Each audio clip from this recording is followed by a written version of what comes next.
बिस्मिल्लाहिर्रहमानिर्रहीम। आज हमारे पास है ग्रुप 7 है, that is the last group. ये हमारा लास्ट ग्रुप है और उसके बाद ये चैप्टर आप लोगों का फिनिश हो जाएगा।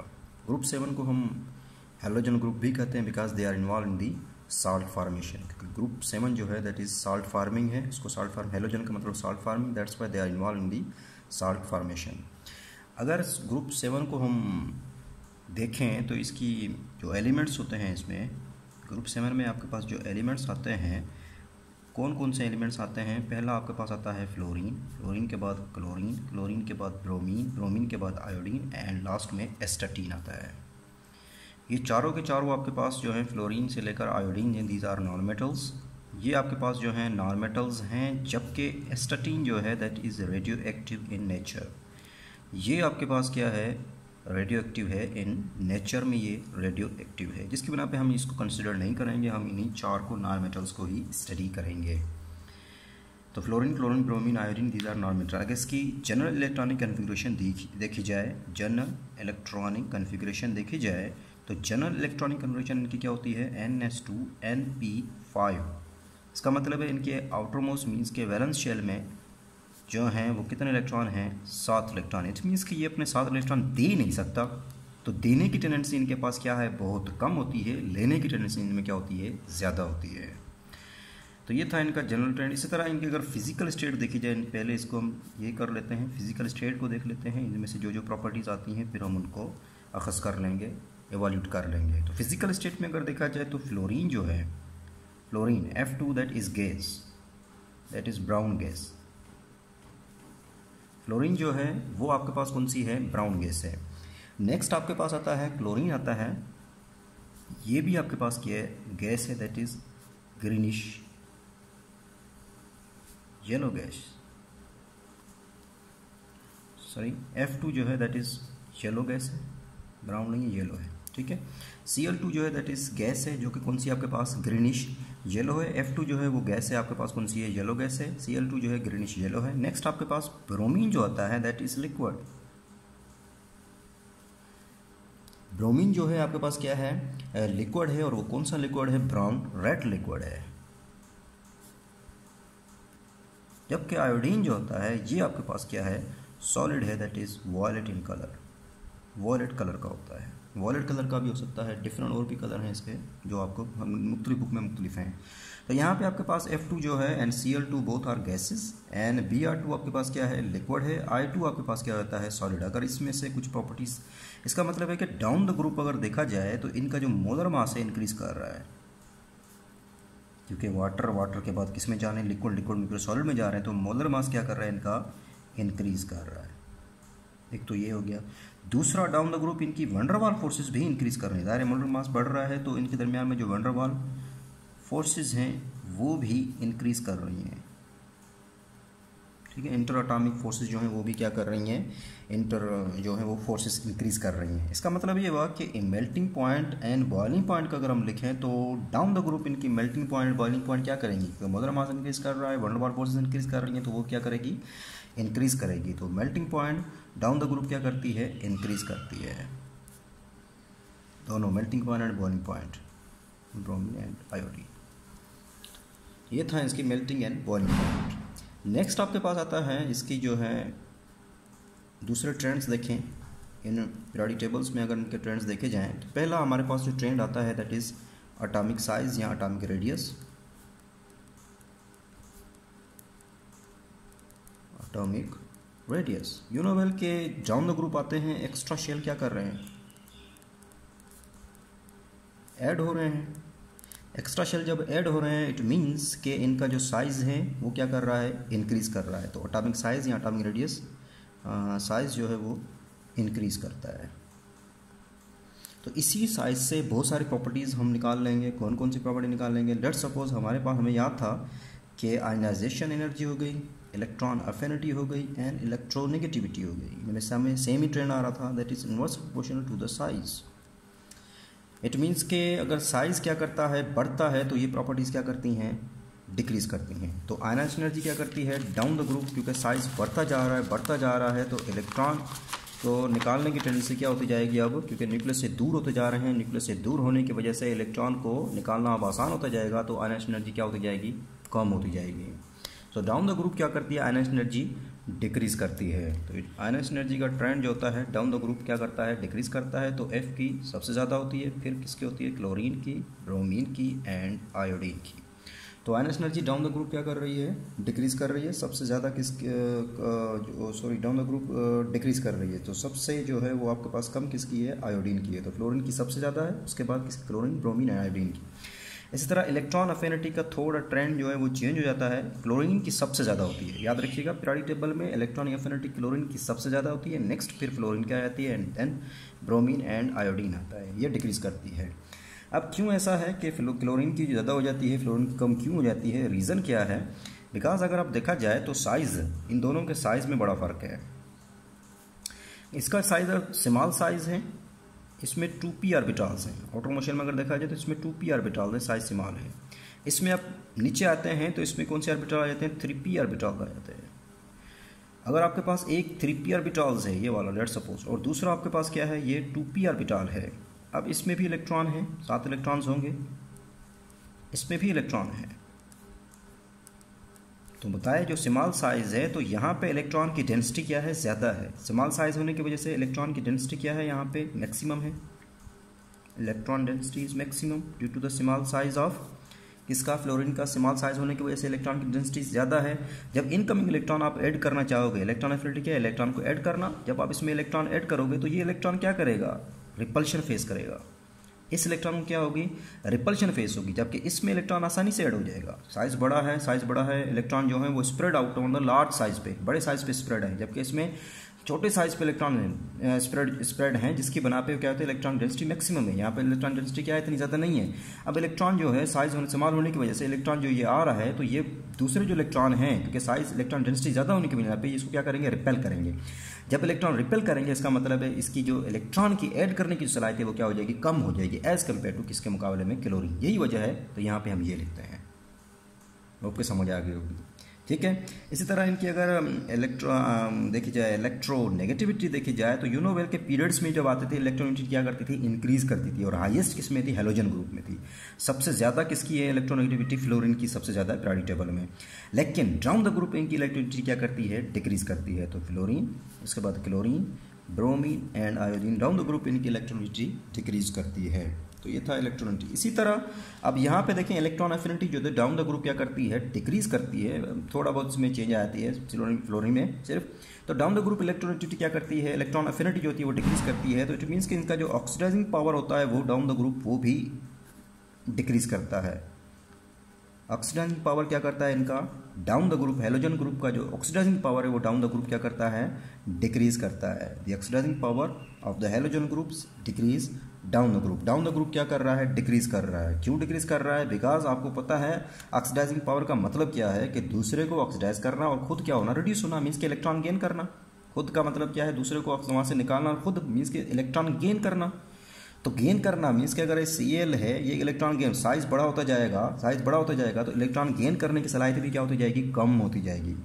तो ऑक्सीडाइजिंग पावर क्या हो रहा है इनका, डाउन द ग्रुप डिक्रीज कर रहा है। तो डाउन द ग्रुप इनका ऑक्सीडाइजिंग पावर हम कैसे लिखेंगे, तो इसका जो ट्रेंड आएगा वो कैसे लिखेंगे, फ्लोरीन मीन्स के डिक्रीज कर रहा है, फ्लोरीन, क्लोरीन के बाद ब्रोमीन, ब्रोमीन के बाद आयोडीन।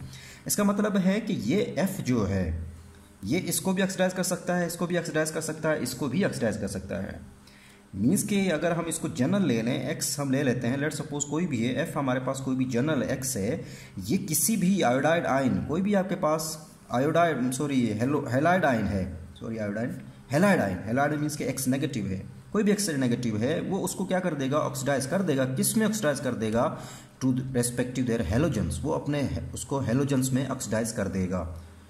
लेट सपोज हमारे पास जो है एक्स जो है, ये आपके पास हम ले लेते हैं, एक्स ले लेते हैं, एक्स जो है क्या करते हैं यहाँ पे X2 है ये हमारे पास, और दूसरा आपके पास ये क्या है, हेलाइड आयन है। ये क्या कर देगा, इसको ऑक्सीडाइज कर देगा, किसमें, हेलोजन में, एंड देन खुद क्या हो जाएगा, 2x नेगेटिव में चेंज हो जाएगा।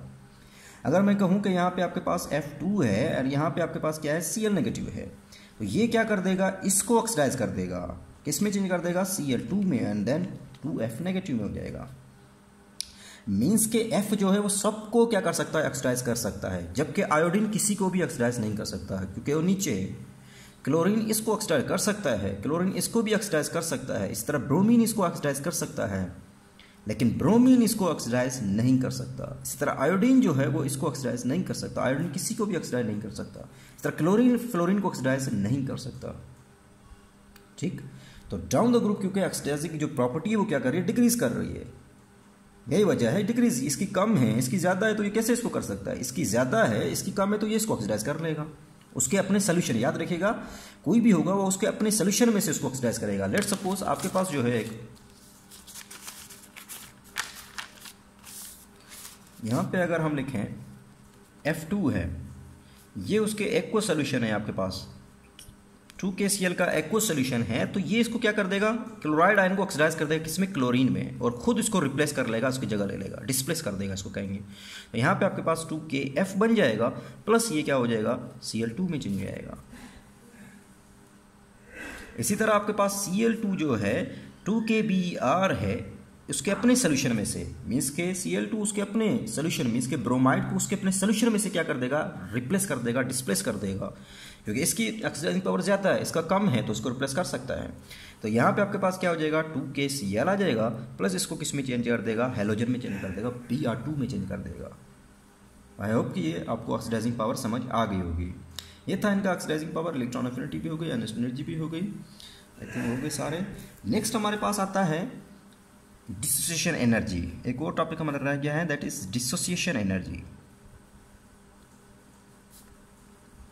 किसकी, सिर्फ पहले हम X2 की देख लेते हैं, डिसोसिएशन एनर्जी किसकी ज़्यादा है कम है। X2 में मीन्स कि आपके पास F2 है, Cl2 है, Br2 है एंड I2 है। डिसोसिएशन एनर्जी मीन्स कि डिसोसिएट करना, इनको तोड़ना, ब्रेक करना, डिसोसिएशन एनर्जी कहते हैं इसको। अब डिसोसिएशन एनर्जी अगर देखी जाए तो आपके पास जो है Cl, Br2 एंड I2 की, लेकिन F2 की कम हो जाती है, मीन्स कि यहाँ से डिक्रीज कर रही है डिसोसिएशन एनर्जी, यहाँ से क्या कर रही है, डिक्रीज कर रही है।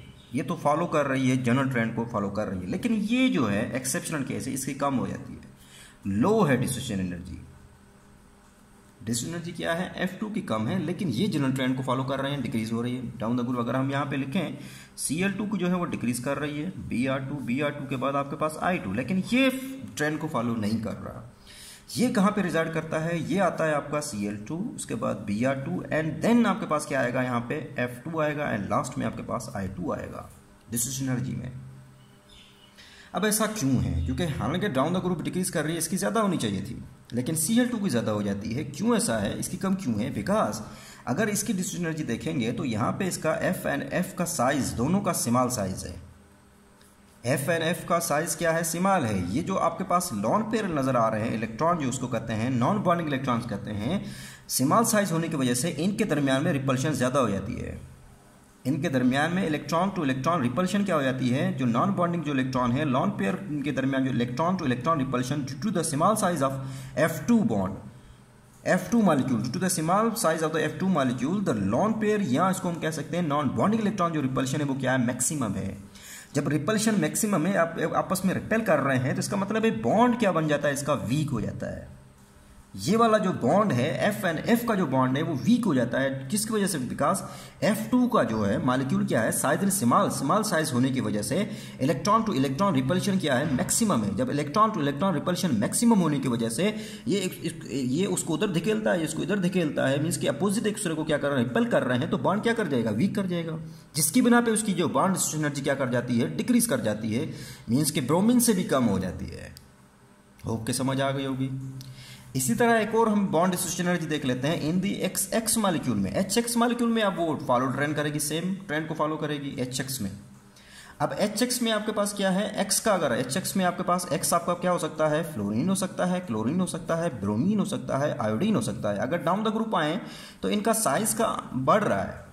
जब साइज बढ़ रहा है, देखिए अब साइज पहले इतना था, SHF का साइज है, फिर मैं कहूँ थोड़ा और बढ़ रहा है, फिर आपके पास साइज बढ़ने की वजह से ये जो बॉन्ड लेंथ है वो इंक्रीज कर रही है, मीन्स के जो बॉन्ड के दरमियान, मीन्स के जो बॉन्ड है न्यूक्लियस के दरमियान में जो बॉन्ड बना है वो भी दूर होता जा रहा है, बढ़ रहा है, यहाँ से इतना ज़्यादा हो गया। जब बॉन्ड बढ़ रहा है तो इसका मतलब है बॉन्ड डिसोसिएशन एनर्जी क्या कर रही है, डाउन द ग्रुप डिक्रीज कर रही है। आसानी से आप बॉन्ड्स को क्या कर सकते हो, तोड़ सकते हो।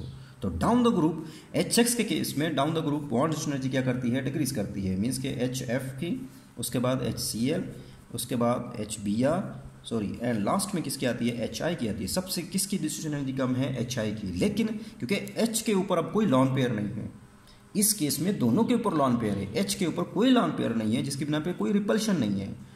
जब रिपल्शन नहीं है तो डाउन द ग्रुप आते हैं, बॉन्ड जो लेंथ है वो क्या कर रही है, इंक्रीज कर रही है। बॉन्ड लेंथ इंक्रीज करने की वजह से, क्योंकि इसका साइज बढ़ रहा है फ्लोरीन का, उसके बाद इसका साइज बढ़ता जा रहा है, फिर और साइज बढ़ता है। साइज बढ़ने की वजह से बॉन्ड लेंथ इंक्रीज कर जाती है। बॉन्ड लेंथ इंक्रीज करने की वजह से उनकी जो बॉन्ड डिस्ट्रीब्यूशन एनर्जी है किसमें, HX के केस में क्या कर जाती है, डिक्रीज कर जाती है। यहाँ तक समझ आ गई होगी।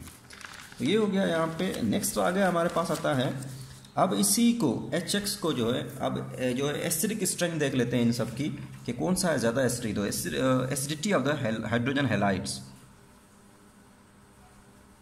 Acidity of hydrogen halides. Hydrogen halides को हम देख लेते हैं कि ये क्योंकि एसिड है, अब हमने देखना है कि कौन सा स्ट्रॉन्ग एसिड है और कौन सा वीक एसिड है, उनका ट्रेंड कैसा है, इसको हमने देखना है। हमारे पास है HF है, HCl है, HBr है, HI है। अब इनकी जो एसिडिक जो स्ट्रेंथ है, हम उनको 3 फैक्टर के जरिए डिफाइन करेंगे। सो इनकी जो एसिडिक स्ट्रेंथ होगी can be defined by 3 factors.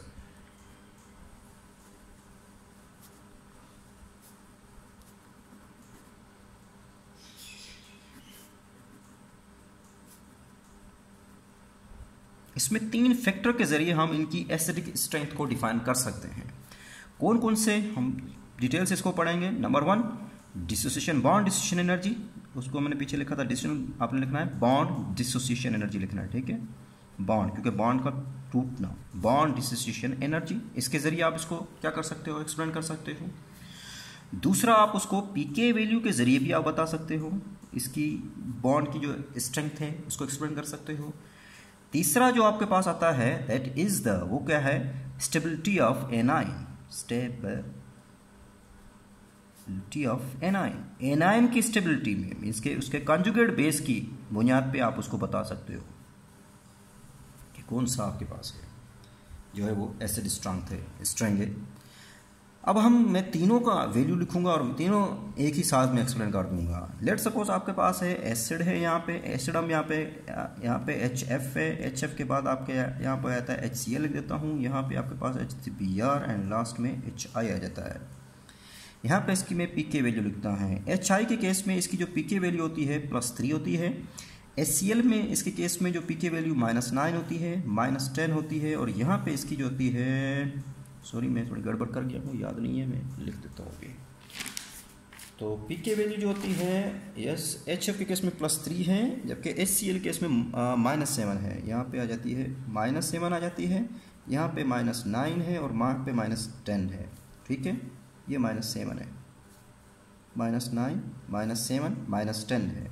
जबकि यहाँ पे मैं लिख देता हूँ bond dissociation energy, bond dissociation energy kilojoule पर मोल में है, ये किलोजूल पर मोल में है, जो कि इसकी है, HF की है 565 है, HCl की है 431 है, HBr की है 366 है, जबकि HI की है 299 है। इसी तरह यहाँ पे थोड़ा जो आपके पास जो होगा, HF टूटेगा तो आपके पास क्या देगा, F नेगेटिव देगा। HCl जो यहाँ से ब्रेक होगा तो Cl नेगेटिव देगा। Br नेगेटिव देगा तो यहाँ से Br नेगेटिव आएगा। H में आपके पास I नेगेटिव आएगा। एनाइन का साइज अगर देखें तो इसमें साइज इतना सा है, इलेक्ट्रॉन है यहाँ पे। इसी तरह यहाँ पे साइज और बढ़ रहा है, यहाँ पे साइज और मज़ीद इंक्रीज कर रहा है, और साइज यहाँ पे मज़ीद इंक्रीज कर रहा है, क्योंकि size down the group A9 का साइज क्या कर रहा है, इंक्रीज कर रहा है। 7 इलेक्ट्रॉन आप कर दीजिए इसमें, मैं जितने भी इलेक्ट्रॉन हैं इसके इर्द गिर्द, ठीक है। अब आप देख सकते हैं कि पीके वैल्यू डाउन द ग्रुप क्या कर रही है, डिक्रीज कर रही है। +3 थी, +7, फिर कम और कम हो गई। आपको याद होगा, smaller the pK value stronger will be the acid. याद था ना आप लोगों को कि स्मॉलर द पीके वैल्यू, याद करें, आप फर्स्ट ईयर में आप पढ़ चुके हैं, smaller the pK value stronger will be the acid, stronger will be the acid. उतना ज़्यादा एसिड क्या होगा, स्ट्रॉन्गर होगा। अब pK की वैल्यू की अगर देखा जाए तो HI क्या है, स्ट्रॉन्गेस्ट एसिड है। HI is the strongest acid. क्यों स्ट्रॉन्गेस्ट है, because of smallest pK value है, due to smallest pK value.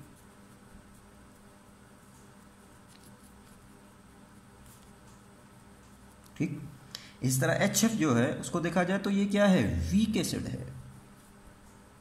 Week acid होने की बिना पे, क्यों वीक एसिड है, due to large pK value.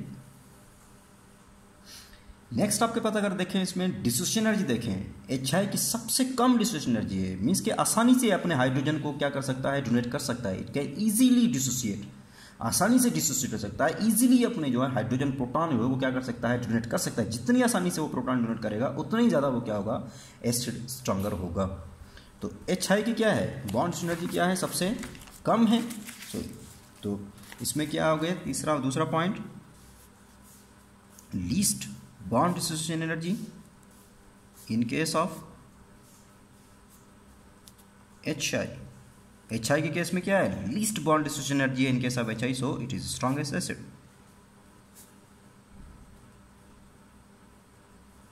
Strongest as it can donate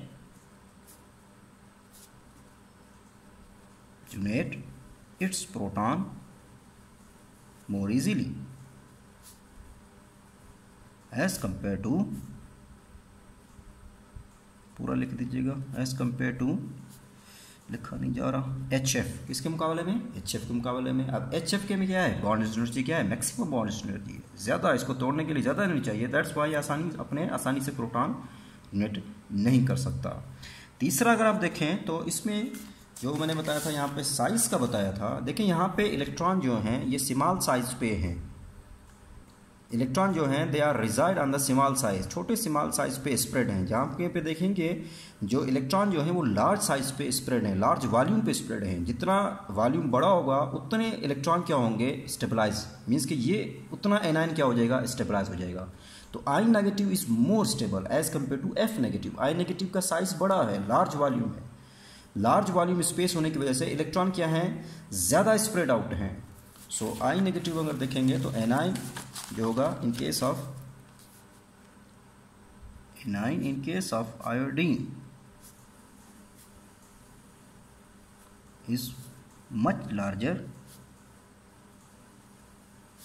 so it stabilize the electron more efficiently as compared to F negative. So all above these factor, ये सारे के सारे फैक्टर जो हैं किसकी फेवर में जा रहे हैं कि HI क्या है आपका, स्ट्रॉन्गेस्ट एसिड है। So the HI is strongest acid than other. दूसरों के मुकाबले में HI क्या है आपका, स्ट्रॉन्गेस्ट एसिड हो जाता है। अब हमारे पास सिर्फ अब लास्ट आ रहा है, हैलाइड आयंस का एज ए रिड्यूसिंग एजेंट आ रहे हैं, trends in reducing strength ability of the halide ions. तो लास्ट टॉपिक है, ये ख़त्म कर देते हैं, उसके बाद ये ग्रुप ख़त्म हो जाएगा। Halide ion as reducing agents. Reducing agents को हम याद होगा कि ऑक्सीडाइजिंग पावर जो है डाउन द ग्रुप क्या कर रहा है, डिक्रीज कर रहा है। इसका मतलब है रिड्यूसिंग पावर क्या करेगा, डाउन द ग्रुप इंक्रीज कर रहा है। तो इनका जो रिड्यूसिंग पावर है डाउन द ग्रुप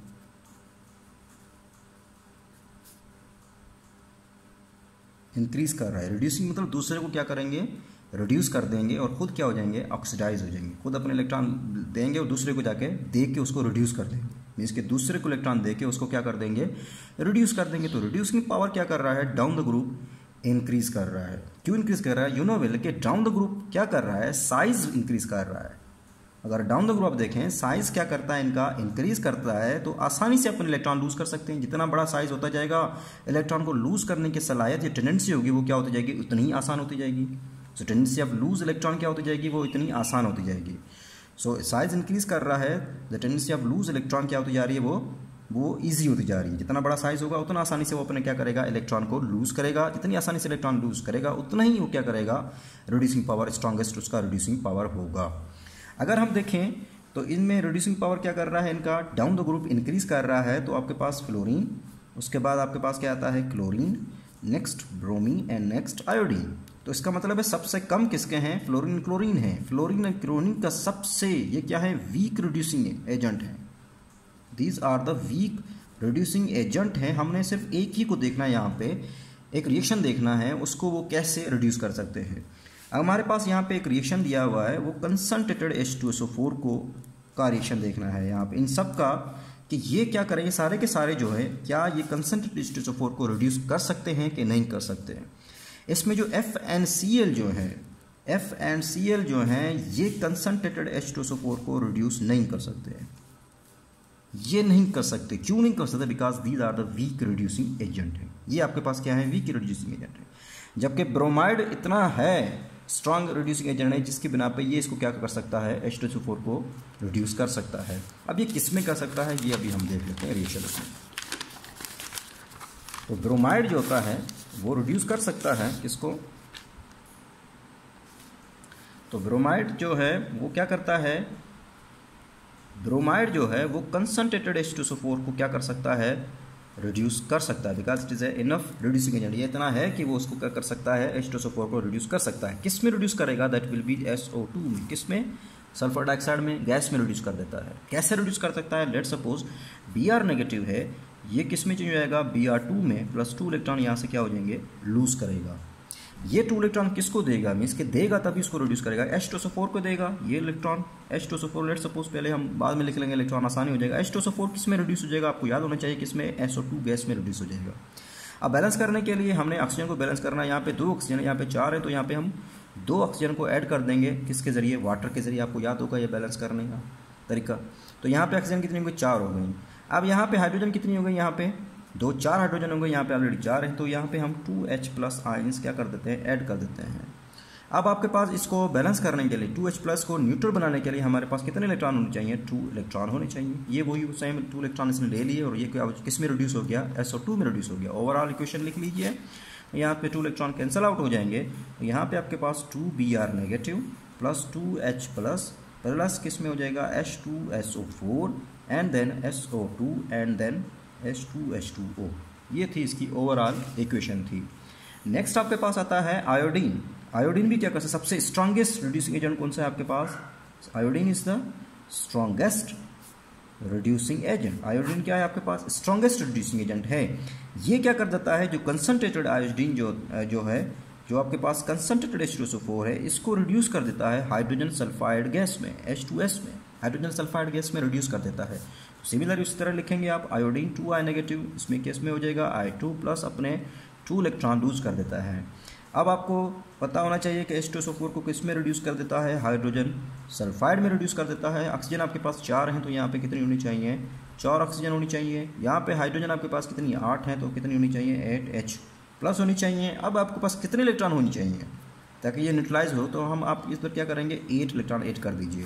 अब यहाँ पे 8 इलेक्ट्रॉन हो गए, तो ऊपर भी आपके पास कितने होने चाहिए, 8 इलेक्ट्रॉन, तो मल्टीप्लाई कर दीजिए इसको, 4 के साथ मल्टीप्लाई करेंगे। जब आप इसको 4 के साथ मल्टीप्लाई करेंगे तो ये कितने हो जाएंगे, 8 हो जाएंगे। तो ये 8 हो जाए मीन्स कि ये कैंसल आउट हो जाएंगे, ठीक। बाकी आपके पास जो होगा 4 इसके साथ मल्टीप्लाई होगा तो कितने हो जाएंगे, 8 आयोडीन नेगेटिव हो जाएंगे, ठीक। एंड नेक्स्ट आपके पास ये वाला इधर आ जाएगा, 8H+ आ जाएगा, प्लस आपके पास आ जाएगा H2SO4। नेक्स्ट आपके पास ये 4 इसके साथ मल्टीप्लाई होंगे, 4I2 हो जाएंगे, प्लस H2S प्लस 4H2O।